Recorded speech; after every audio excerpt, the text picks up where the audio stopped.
Friends, any darshanam means it's a vision of the world. There are famously six darshanas, astika darshanas, and three nastika darshanas in India.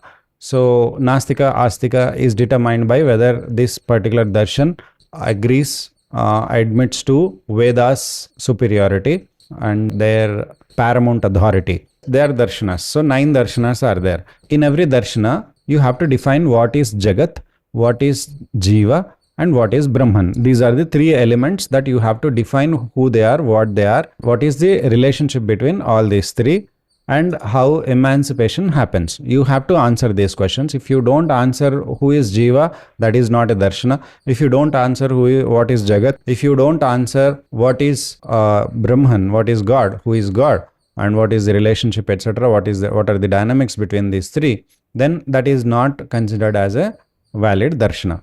So, in our lives, there are these three elements we have to understand. We have to also be clear about the dynamics amongst these three elements, Jiva, Jagat, and Brahman. Now, the concept of avatarahood is that God takes human form to inspire you, use you to do good to the Jagat. God takes avatara for the Jagat because in the Jagat, if dharma is not there, then dharmic people are suffering, then adharma is prevailing over everybody else. So when people are unable to help themselves, God comes to help. That is the avatara concept. Now God comes to help not just one person, but God helps not the jiva. Therefore, God comes to help the Jagat.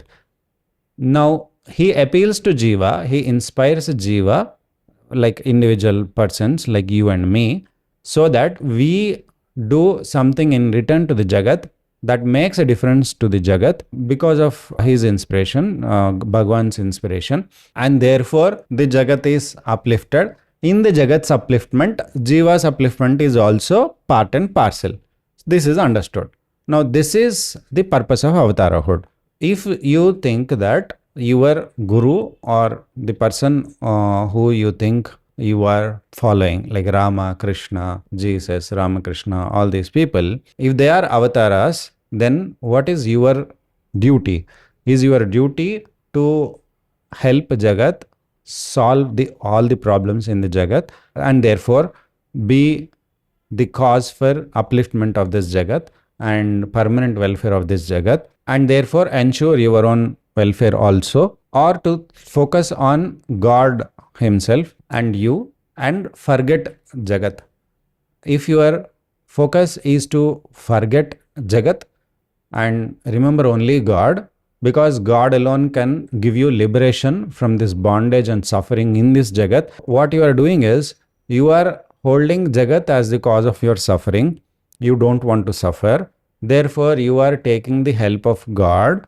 God is willing, of course, to help you, but you are looking at God only for yourself, only to make you come out of this suffering. And therefore, what is happening is you are worshipping God, you are meditating on God with this one desire that you want your emancipation, your liberation from God. And what you are saying is, God, I will meditate on you, I will love you, I will praise you, stuti, I will do all these things, etc. So that in return, you will give me liberation. You will give me a state where I will not have to suffer anything due to this Jagat. Therefore, I seclude myself from this Jagat. I live minimum.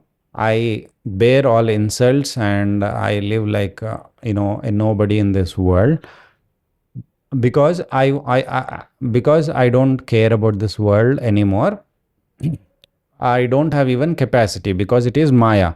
If I go to do anything with this world, it will catch me inside its net and I will be bound. Therefore, I will not have anything to do with this Jagat.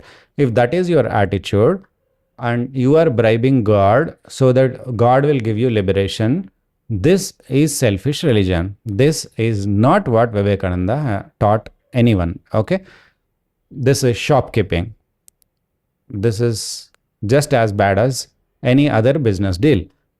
I mean, transactionally it's okay, but you are thinking only about yourself even when you are thinking about God. If you know, the moment you know God will not give you liberation, even if you do all these things, then you will stop doing these things. Okay. So you have a contract. You are trying to offer God something in return for something else that you want. Therefore, that is not unselfish religion, or that is not Vedanta's message. Liberation cannot be a result, liberation or God realization cannot be a result of your effort. This is a very accepted, important principle in the Vedanta. Therefore, whatever you do, God is not bound to give you liberation. Okay. But when will God give you liberation? When God is pleased with you. When is God pleased with you? When you do His work. What is His work? That is the work of the Jagat. Why is He bothered about Jagat? Because Jagat is His children, including you. Everybody is His children. Now, is it again another offer that you are giving to God by serving the Jagat? No. As long as you still think that you are doing this, you are serving Jagat so that God will be pleased and so that He will give you liberation, then also you are actually doing a shopkeeping. But this is better than the earlier one. So, what we must do is we must understand why God wants to help Jagat, why God wants to uplift the jagat, because it is love, because it is relationship between a parent and child. So slowly, you, by meditating on God, you acquire that kind of love yourself inside you, and you genuinely love God, you genuinely love yourself, you genuinely love the jagat, and because of love, you forget all about your own liberation. You forget about you. You are able to feel very happy and joy and get elated when the world is joyful, the world is happy. World means people. A big number of people are happy. You are also happy. And a big number of people are sad. You are also sad because you feel the oneness genuinely. That is love. And if you are attaining that love itself frees you, and your liberation is ensured, and therefore you begin to love everybody, and you will forget what you want. You become so small that you will feel ashamed to ask anything of God or of this world.